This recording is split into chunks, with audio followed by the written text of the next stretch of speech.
Okay, we'll go ahead and get started. All right, so thank you everybody that's on the call today. We have the Director of Federal Affairs from John Deere with us today, John. So I will go ahead and turn it over to John. Great. Thanks, Kelly, and I appreciate the chance to visit with you all today. It's always good to talk to folks who are outside the Beltway, taking care of the real world. John Rauber, as Kelly said, I'm Director and Counsel of Federal Affairs at John Deere in Washington. We have a small government relations shop in Washington where we look after the interests of course, Deere and Company, as well as our dealers, customers, suppliers. I've been with Deere 21 years, most all of that in DC, and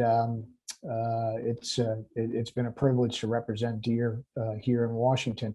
I'm going to spend a little bit of time today going through some of the major federal issues and then one state issue in the ag policy sphere that we're looking at right now. And that's not to say that this is a complete list, but maybe the things where we are paying greatest attention to at this stage, and where we think we may come across some activity here over the next year to 18 months. It's actually only 18 months until the next election, so that's already in scope for many of the people we work with and we engage with in Washington on our issues.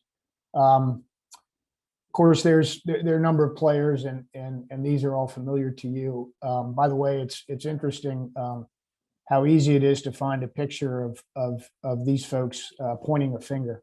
When I thought I'd put this together, of course, these are the folks that we all know who are and will be instrumental in all the big issues, and that doesn't mean that they will be engaged directly or in the weeds of all the issues that matter to agriculture, but the big issues often determine how the small issues are managed. And so a lot of what happens transpires at the let's say macro level in terms of US economic policy is going to have an impact on producers, on suppliers, on manufacturers, up and down the line. And so I'll spend a little time on some of those issues here in a second. Just to help you appreciate the dynamic, as I mentioned, I've been doing this for 21 years for Deere.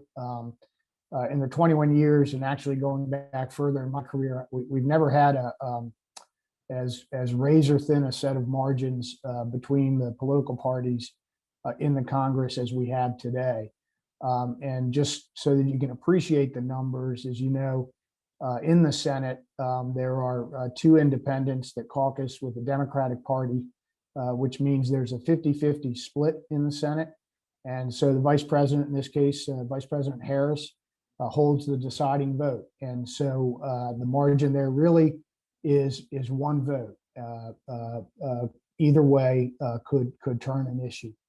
And in the House, the margin right now is 6 votes, Democratic majority of 6, but with 3 vacancies because of deceased members.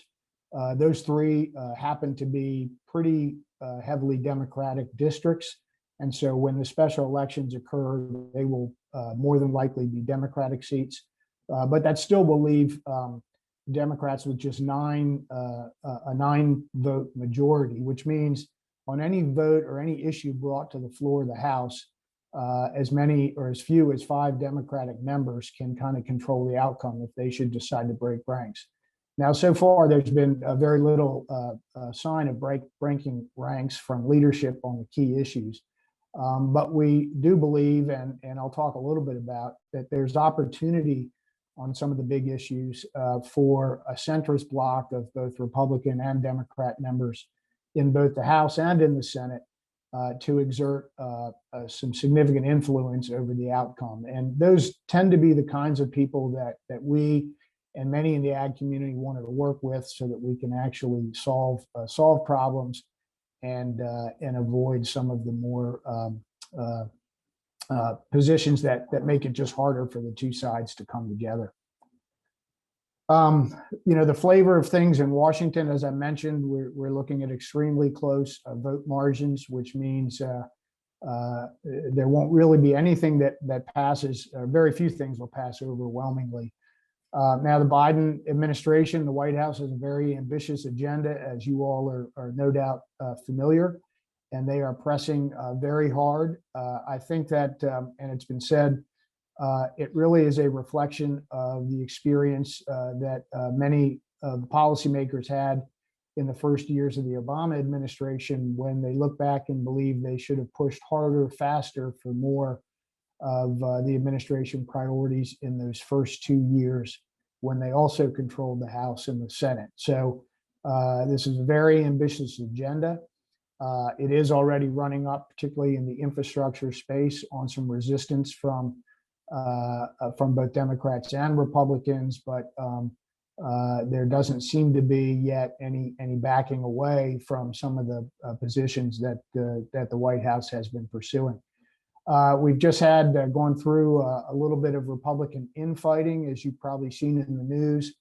The minority conference chair, Congresswoman Lynn Cheney, was ousted from her position yesterday. A lot of this, of course, has to do with how the party is reacting to the election last November and the subsequent events of January 6th. But nonetheless, Republicans, I think, feel like they wanted or needed to put some of those issues behind them. Congresswoman Cheney was removed from her position leading the conference, and she will be replaced, it's speculated, by the Congresswoman Elise Stefanik from New York. Something also that's important here in the Senate in particular is the filibuster rule. And the filibuster rule essentially requires any legislation that comes into the Senate has to have 60 votes in order to pass. It sounds a little bit of an anomaly, but in fact, it takes 60 votes to stop a debate on an issue and move to a vote. And that's essentially what a filibuster is it prevents debate from closing and moving to a vote. There's been a lot of speculation that Senate Democrats will try to eliminate the filibuster rule because they believe it's unlikely they would ever draw 10 Republicans to their rank of 50 in order to break a filibuster on key issues. And yet some of the leading Democratic senators have said they're not going to go for killing the filibuster. So the filibuster rule right now is uncertain, but it's certainly very important, serving as something of a check and a tool that the minority party in the Senate can continue to use as long as it's in place. There's another set of somewhat arcane rules under what's called budget reconciliation. And in the Senate, if an issue can be specifically tied to taxes or spending and not to creating new policy, but changing existing policy, it can come up under a rule that allows only a 51 vote majority to pass. And that's a tool that the Obama administration and the Senate used in 2009, 2010 to advance the Affordable Care Act. Republicans used it in 2017 to advance the Tax Cuts and Jobs Act. So it is a tool. It has limited use because it has to be specific to changes in tax and spending policy. But it is something that Senate Democrats will try to use. They used it already once on the last most recent COVID relief package, the American Relief Act, back in February, and they intend to use it again this year, perhaps on the infrastructure legislation and associated tax bills. How the country reopens from the last, I guess now 14 months of essentially economic shutdown will have a lot to do, I think, with how policy continues to be shaped. But there does appear, at least in the work that we do, to be a real reopening. There's a lot more face-to-face business occurring now. And I think that will certainly continue And then how the economy recovers in relation to that. What is the economic performance? What happens to the unemployment rate? What happens to the hints that we're seeing of increasing inflationary pressures, and how business reacts to this, both the new policy and the reopening of the economy. All of these are going to be important issues in how, or important influences on how the key issues before the Congress unfold again over these next 18 months. I'm going to spend time, I'm going to cover 5 issues relatively quickly, although I'm happy to spend as much or as little time as you'd like. These are issues that we certainly at John Deere are devoting a lot of time to. We believe they are really important not only to our customers and to our dealers, but to our own business as well. And we believe there's important opportunity to address these issues going forward, both here in Washington and then with regard to the last issue, right to repair, which is primarily an issue in the state capitals, I'll mention at the end. So in the renewable fuel space, why it matters? Well, I think everyone here, being Illinois Agri-Women group, appreciates the importance of corn ethanol to the nation's economy and to the agriculture sector. And as well, the importance of the renewable fuel standard, which requires gasoline refiners to blend a certain amount of ethanol into their gasoline each and every year. We've seen a real turn in the last probably 4 to 6 months, certainly in the new Biden administration, with a commitment to moving to an essentially all electric vehicle transportation infrastructure. And the president's plan for infrastructure included a significant spend on fueling or recharging stations across the country. I believe 500,000 is the goal. The president himself has spent time visiting at Ford Motor Company and the rollout of their new electric F-150. The administration is doing quite a bit in talking up the electric vehicle opportunity that they see for the economy in the coming years. It's also true that the automakers are making significant commitments to electric vehicles, and very public commitments where they see not only the market advantages, but the let's say the public relations advantages as well of an economy that moves more towards electricity-driven transportation. Obviously, that presents concern, I think, but also opportunity for biofuels. And this is something we've talked to legislators and talked to the USDA and the White House a bit about. Certainly, the demand for corn ethanol and thus the demand for corn in the U.S. would be significantly impacted by a switchover from liquid transportation fuels to electric vehicles. But we also know, and we communicate to folks, that that transition is going to happen over many decades. It's not going to happen immediately. Certainly, even commitments such as in the state of California, where they will not allow for the sale of internal combustion engine vehicles after the year 2035 for new vehicles. There'll still be a legacy fleet on the roads for years and years after that. And what we're trying to position biofuels in this debate is to demonstrate that higher blend ethanol, higher blend gasoline with ethanol is really the cleanest burning liquid transportation fuel available. And that ethanol has a really important place to play in this whole discussion. The ethanol producers, petroleum refiners, and the auto sector, as well as corn growers, have been engaging on this issue, starting again to realize that there's a significant amount of common interest in sustaining and growing an ethanol component in the gasoline pool. And I suspect many of you on the call here, either your companies or your organizations, may in some way be involved in helping to promote the expanded use of ethanol in the transportation fuel mix. One of the ways to do that or to promote that that's been taking shape is the opportunity to drive higher octane gasoline standards. And in creating higher octane gasoline that would be burned by high compression engines in automobiles that the auto sector is willing to commit to, the best way to get that extra octane is through ethanol. And it also provides a low carbon alternative that would allow gasoline to burn cleaner. Congresswoman Bustos from the western portion of the state has introduced legislation last year to promote certification of higher ethanol blend fuels.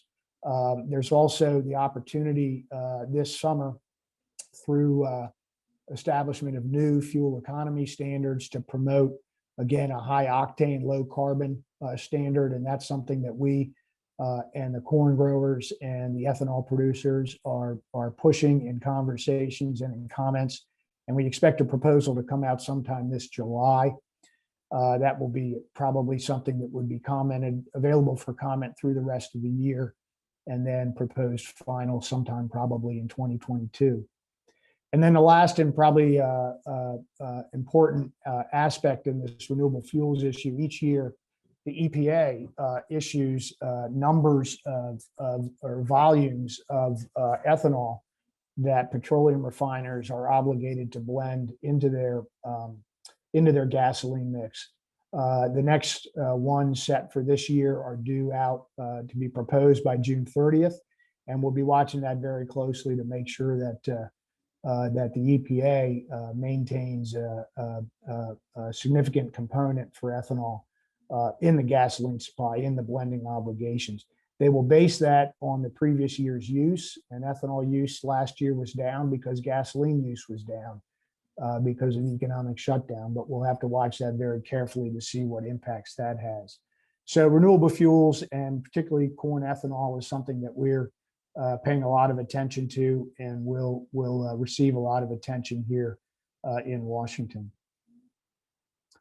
Let me speak for a minute then about the climate change and sustainability issues, why it matters. For the past couple of months, going to a couple of years now, something very important has happened. There's been, I think, a realization from policymakers that the role that agriculture can play is in sequestering carbon is really a positive opportunity, and one in which producers need to be encouraged to participate in. Previous to this time, as policymakers have looked at agriculture, which contributes about 10% of the U.S. greenhouse gas emissions, that there was more of a command and control viewpoint of trying to kind of force actions on agriculture. But a significant change, including carrying through in the new administration, is now focusing more on voluntary engagement, incentives, and market-driven participation through things like carbon credit markets. And again, the idea is that producers, by way of better practices in the field, the use of precision technology, could make significant contributions to sequestering carbon in the soil and help the U.S. reach broader and larger goals.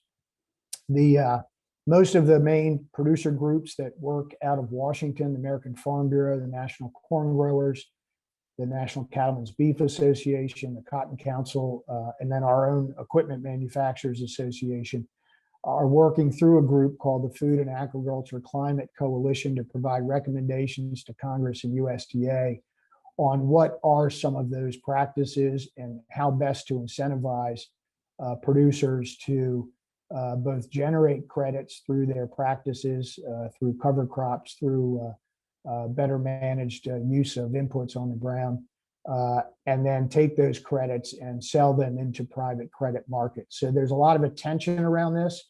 I can't say that we expect anything to happen quickly here. I think particularly conversations we've had with USDA I think there's a quick realization that there's a lot of complexity to how this works.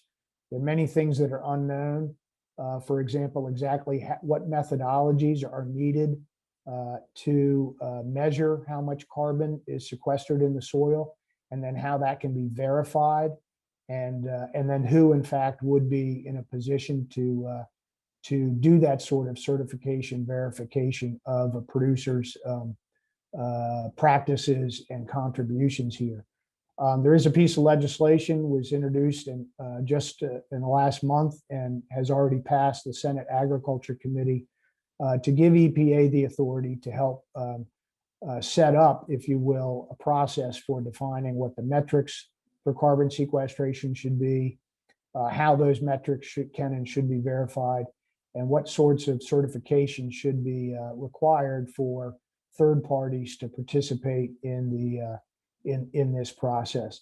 The other important thing the bill would do would be to establish a farmers advisory board at USDA with the explicit purpose of making sure that the degree to which there is additional income streams coming from producers' engagement in activities that reduce carbon loads and allow them to trade in credit markets, that those incomes generate to producers as much as possible. And I think certainly we at Deere and others strongly support that without the economic incentive, producers are just not going to be willing to make the investments necessary to participate in these markets. So that's something to watch very closely. We certainly are. We believe that between the precision agriculture technology that we offer to customers and the data management platforms that customers have available to them through our and other providers, a lot can be done to facilitate their engagement in credit markets. Another important piece of legislation we're watching is something just introduced last month called the Precise Act. The Precise Act, the long and short of it is that it would take the USDA's conservation programs, the Conservation Stewardship Program and the EQIP program, and allow the acquisition of precision technologies to be eligible for the loan guarantees and grants and loans that are available today for other practices that are viewed as favorable towards conservation values. So again, it's another way that Congress can create some incentive to producers who might be on the fence about making an investment to be able to gain some credit and some financial value, either a loan guarantee or a loan, in order to make the investment in those precision technologies. I'm going to shift quickly to broadband connectivity. Again, certainly an issue I'm sure familiar to most of you. We at John Deere have spent a lot of time over the last several years talking about the need for broadband connectivity out into rural communities, into agriculture communities, and actually out into the field where the machines are operating. In the last Farm Bill in 2018, we worked with the Congress to get included a provision that created a task force at the Federal Communications Commission, the Precision Ag Connectivity Task Force, with an idea of identifying how do we get farmers connected, and not just to the farmhouse, but again, into the field. That task force started meeting last year. It's ongoing. It will conclude at the end of this year. It will and is already helping to inform some of the initiatives of the Federal Communication Commission and how they map out what areas of the country are currently served or underserved from broadband connectivity, as well as a couple of funds that they have, multi-billion-dollar funds to encourage internet providers and carriers to build out into the communities where connectivity is currently lacking. And the dialect, if you will, or the language, the dialogue that's occurring at the Federal Communication Commission now includes a place for precision agriculture, which we are really encouraged by, and we think really wasn't happening 4 or 5 years ago, but it's happening today. Also in the broadband space, part of the administration's infrastructure plan includes a significant $100 billion provision to build out broadband, again, connectivity in unserved areas. We have some concerns with what they've proposed because they tend, the plan that they are talking about tends to lean heavily towards fiber connections or wired connections. They use a term fiber or future-proof with the idea that by laying fiber and delivering wired connectivity into communities, you can expand the capacity as you go, as demands grow. But unfortunately, that leaves out for many ag producers that last mile of connection. You can get the fiber to the farmhouse, but you can't get it out into the field through a cellular wireless connection. And one of the ways that they also do that is they propose to have very fast upload and download speeds that are probably can't be met by a cellular wireless connection. And so we are, again, communicating with the Congress and the administration about, while we do believe that fiber connections are necessary, they're not alone sufficient to support the technology demand and the broadband demand that the increasingly sophisticated technology on the farm is going to have. So this is something, again, that we'll be watching as this infrastructure debate continues. A minute on tax policy. Why does it matter? There are a number of issues that the administration has proposed to fund its infrastructure proposals by using changes in the tax code, including changes to many provisions that were passed in 2017 in the Tax Cuts and Jobs Act. Top among these is a increase in the corporate tax rate from the current 21% to 28%, an increase in the top marginal tax rate for individuals to 39%. So would have the effect on businesses, of course, like Deere that operate in corporate form, but also many dealers, producers, others in the agribusiness space that operate essentially as pass-throughs and pay their taxes on the at the individual rate level. There's a provision that increases or doubles the minimum tax on foreign income, which is in a lot of ways makes the U.S. less competitive in terms of overseas operations with other countries. Importantly for agriculture, they propose raising the capital gains rate for taxpayers with incomes greater than $1 million, all the way to 43.4% when you include what's a Medicare surcharge that was passed during the Affordable Care Act. And they want to eliminate the stepped up basis on estate transfers that are greater than $1 million. Now, there is an exemption there for farms so long as the family continues the operation, although that's defined pretty narrowly. And then one of the final issues here that would have an impact on agriculture is the elimination of a deferral provision on something they call like-kind exchange. Again, some of you may be familiar, where essentially if you sell property, but you acquire property at the same time for roughly the same value, you can avoid paying a capital gains tax on that, or you can defer it, if you will. But in the elimination of this provision, capital gains tax would have to be paid on the sale, regardless of whether new property was acquired at the time. So these are all issues that will affect, I think, enterprises across the agriculture spectrum, including producers, including dealers, including suppliers like John Deere and others, and we're watching it very closely. This is an area where I think Senate and House Republicans are going to oppose virtually unanimously, and there's likely to be some significant compromise on these provisions before anything is able to pass. Last issue I'm going to speak to is right to repair. And again, this may be familiar to many of you. It's an issue right now that is active in the state legislature. So it's active in Springfield.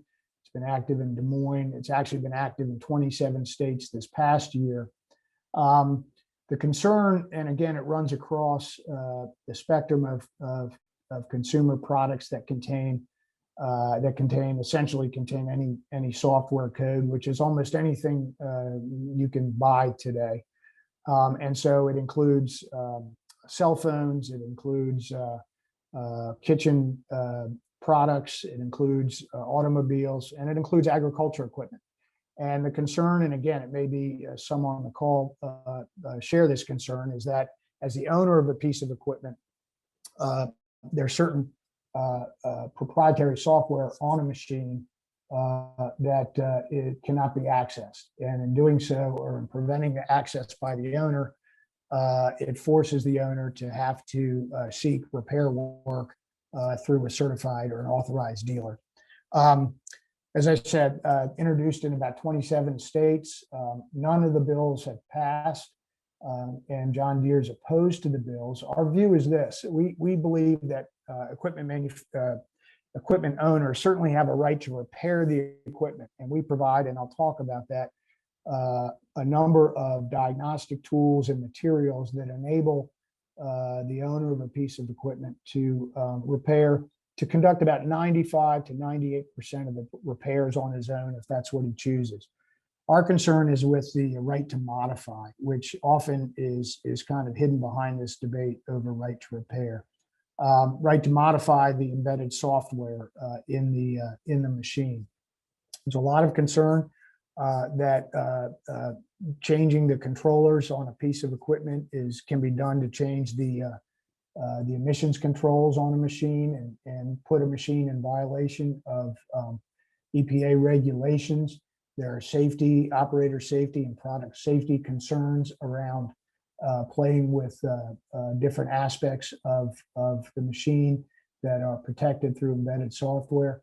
And then there's the intellectual property issue itself, which is, again, essentially is an important issue from the standpoint of John Deere's perspective and the investments we make to develop the technologies in the machines. Federal law today, copyright law, does allow for limited access to embedded software codes by the owner of machines. And we believe that's appropriate. It has to be done for legal purposes. But the right to modify embedded software is something that we continue to oppose. And that's really a distinction, I think, that we, not only Deere, but other equipment manufacturers continue to make as we go into the states to talk to legislators about these bills. And I think when they understand both the ability of owners to undertake diagnostic and repair actions and the ability they have today to repair the equipment, as well as the concerns raised by accessing embedded code in order to modify control systems, I think they understand that a tractor is different than an iPhone or another consumer product device where some of these frustrations also occur. Just to give you some sense on this issue of John Deere's commitment, we made a commitment, 4 or 5 years ago, I should say, the equipment manufacturers made a commitment that by the year 2021, we would provide all of this information to the public, can be provided to independent repair shops through our authorized dealers. And that includes any number of manuals and product guides, diagnostic equipment, electronic diagnostic services, and a number of other materials. We actually started putting this out more than 5 years ago, but the industry commitment to bring everybody up to that level was made for 2021. And so as we talk to our customers and as we talk to legislators, I think we're helping to inform the discussion here so that we don't inject, let's say, state legislatures into what and how it is that these issues are dealt with between the manufacturer and the dealer and the customer. And so I think with that issue, again, this is just a list and we can come into detail, but on this right to repair issue gives you an idea of some of what John Deere is doing. And again, I wasn't intending to make a formal presentation on this issue, but I just wanted to give you a flavor for why it's important and why it matters to Deere and what we are doing to try to address customer concerns while protecting the intellectual property on the machine. That's really the extent of the slides I wanted to share. I am happy to take any questions or have any discussion that you all might want to do. Thank you very much, John. It looks like a question did pop up in the chat. It says, concerning the 1031 exchange, is that a done deal? If so, when does it go into effect? Right. It's not a done deal. It's been proposed for real property. It actually was repealed for personal property in the 2017 Act. So that's a done deal when it comes to personal property. For example, equipment, and it affected dealers quite a bit. This proposal affects real estate. It's only been proposed. There hasn't been any hearings on it yet. The producer groups, particularly the Farm Bureau, corn growers, have been very vocal about its possible impact on growers. And so there's no timeline for it. It's just something we have to pay attention to and advocate against this change. Okay. Are there any other questions on the line? And I guess while we're waiting, I do have one too, John. When we talked about the broadband connectivity, you talked about the task force. Is there any requirement now or any goal of by like X date we have some amount of increased percent coverage? Is there anything written in that? So when that provision passed, it was included in it was a commitment or a goal, if you will, from the Congress for 95% coverage of agricultural lands by the year 2025.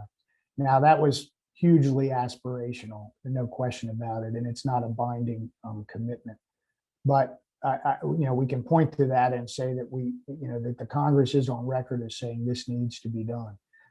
As a practical matter, it only happens as different projects are bid on and are viewed as economical by the carriers. So this happens in a fairly piecemeal way.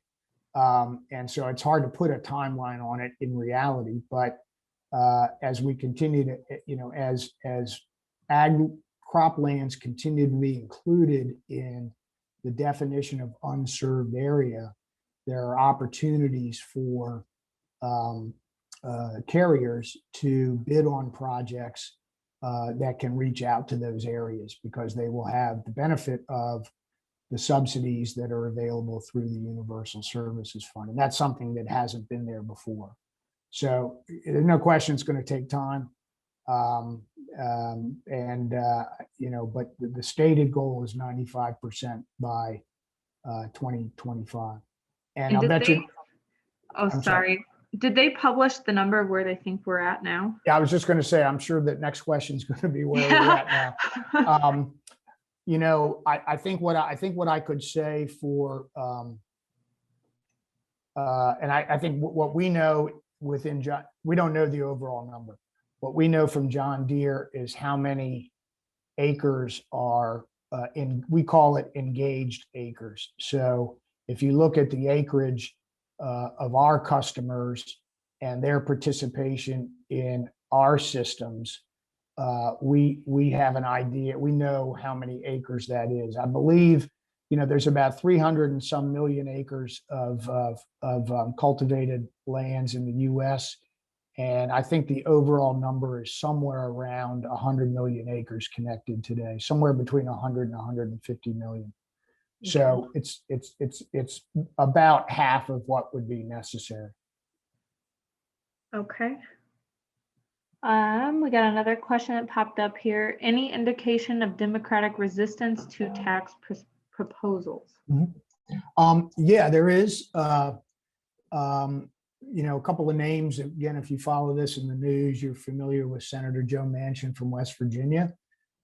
He's probably, other than Vice President Harris, he may be the most important person in Washington in terms of his ability with just one vote to require changes in policy if he opposes something. He's expressed opposition to the increase in the corporate rate to 28%. So it already sounds as though they're looking for some compromise there. There are a number of members who come perhaps from some of the more moderate districts, including some agriculture districts, who I think are skittish about proposing significant tax increases on the economy at this time. So there is resistance. It's not organized as yet, but it's sufficient enough that I think the White House and the Democratic leaders know that they're going to have to deal on these issues. So I would say probably most likely there'll be some significant compromise around some of these tax issues. The administration wants to use the tax code to pay for infrastructure. We and a number of others who work on infrastructure issues, we believe it's better to associate pay for infrastructure with user fees, which is traditionally how we've done it in this country. And that could be everything from gasoline tax to tolling and public-private partnerships to other user fees that vehicle miles traveled fees, things of that nature, freight fees. Because once you decouple the user fee concept from infrastructure and tie it to something like the tax code, the corporate tax code, or the individual tax code, it'll be very hard to decouple, and the demand for public infrastructure is never ending. So in any event, there is some resistance out there, and I think it will have an impact, and there'll probably be some compromise, including some tax changes and some in the user fee end of things. Great, thank you very much. Another one popped up. I think this goes back to the biofuel conversation. Is there a push requirement for ag equipment to go electric, like automobiles? Yeah, there are hints around it. There's some discussion, and we've had some conversations, some inquiries about where is Deere on this, this journey. What does it mean? I can share that some of the systems on some of our equipment are now electric, depending on the model and the system itself. And certainly we and I'm sure every manufacturer is looking at ways to do this, but there doesn't appear to be a mandate as yet or a focus, and that's really not just ag machinery, but probably off-road machinery described kind of broadly. Now, states like California are more than likely to lead on things like this. We haven't seen it yet, but I think it's something that we'll certainly begin to see in the coming years. And there, I was in a conversation recently about ag sustainability, and it hadn't occurred to me, but the electrification of a piece of ag machinery that then requires far less ballast weighting on the machine, because you don't have the weight of the engine, can lead to less soil compaction. So there are aspects of it that make some sense from a sustainability standpoint that manufacturers will be thinking about, and certainly policymakers will as well. All right. Does anybody else on the call have any more questions? Feel free to unmute yourself too, and you can ask. John, quick question. Mhm. Iowa just moved to discontinue the additional unemployment benefit as of June 12th. Mhm. And I'm picking up that other states are doing the same. What's been the reaction Yep. in DC? Yeah, I was with a member of Congress from Georgia this morning. Georgia is going to be doing the same thing. I think it's certainly within the state's rights whether or not to adopt that part of the program. So there's not a lot that sort of can be done. And if you've seen the politics here, the administration believes that those added benefits really didn't have an impact on the unemployment figures. On the other hand, I think Republicans feel pretty adamant that they had or have to have had. I don't think it'll change anything from the policy at the Washington level. And I think that it's really going to continue to play out in the states. And again, that debate about, well, what was the impact or what is the impact is really just going to continue.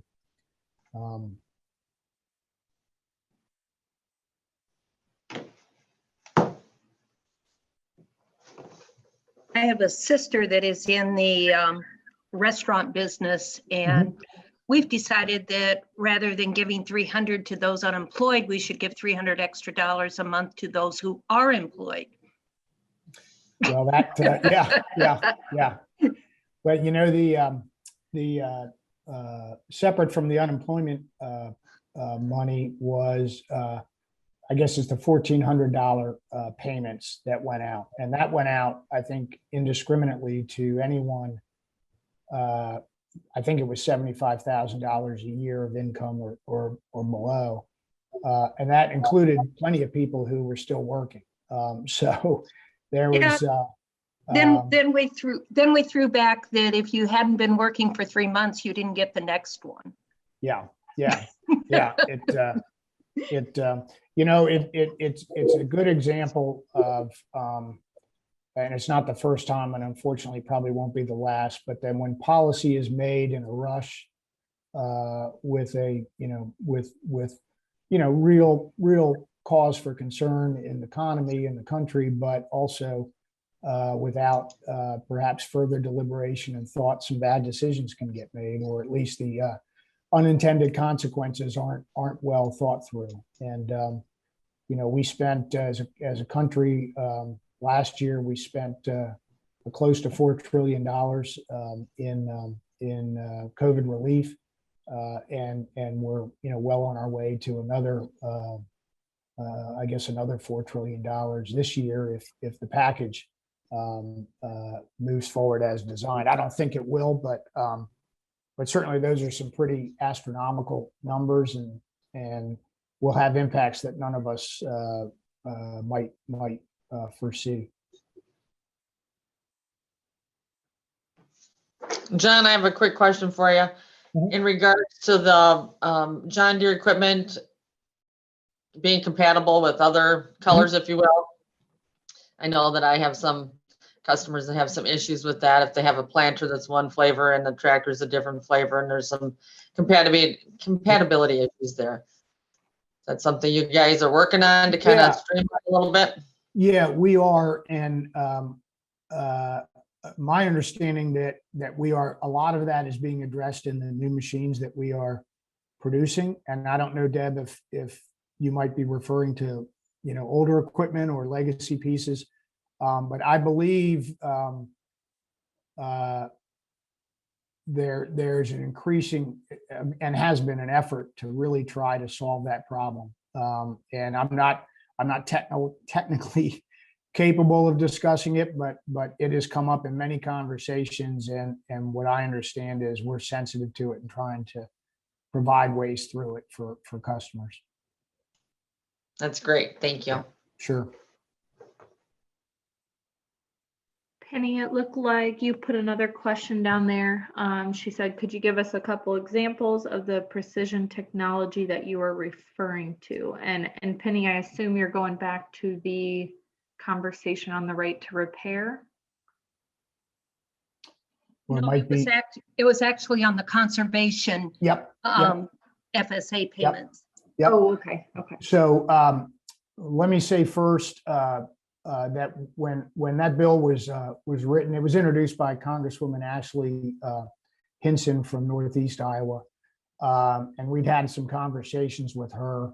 The bill does not define what precision technologies are, and we think that's a good thing in the sense that once folks in Washington start to define things like that, they're certain to leave something out or write it in ways that might exclude certain technology.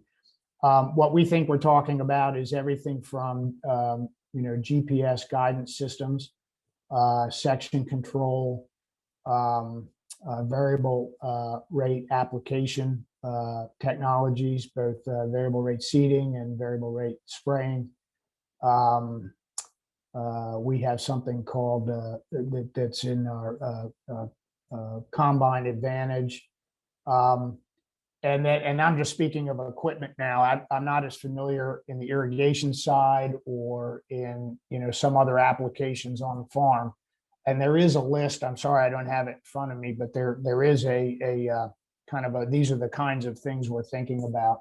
So, but we see it very broadly, and we also see it as not just retrofitting an existing piece of machinery by adding on, let's say, something, but that if you're buying a new machine with technology embedded in it, then that should also qualify for those conservation opportunities.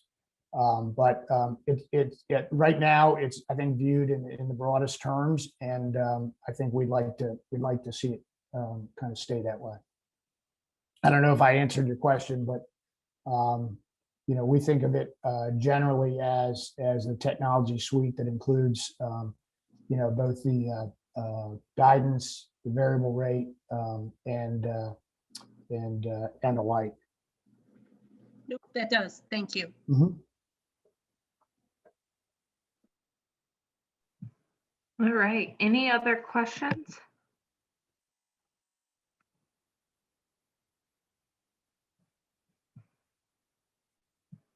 Thank you, Kelly, for putting this together. Yep, no problem. And thank you very much, John, for talking to us. I bet. don't see any more questions here, so I think I Hap- speak for everyone when saying it was very beneficial and good to Good. hear. So Happy to do Definitely. that. And Kelly knows how to get hold of me if anybody has a follow-up question or wants to have a more in-depth discussion. Appreciate the chance to visit with you. Thank you. Thank you. Okay. Kelly, quick question. Can we stay on for a little bit? yep, that's fine. And just to let everyone on the call know, we did take a recording of this today, so we will upload that onto the Illinois Agri-Women page, so you guys can listen to it later, or for anybody that wasn't able Thanks. to call in. Thank you, John. Thank you. Thank you. Kelly, do you want this recording protected behind the members only page, or can it be more of a broad distribution? I will reach out to John separately after this call, and I'll double check with him. Okay. I would hope that we could share it with everyone and, like you said, put it on YouTube, but I'll follow up with John and see what he's comfortable with, and then shoot you an email.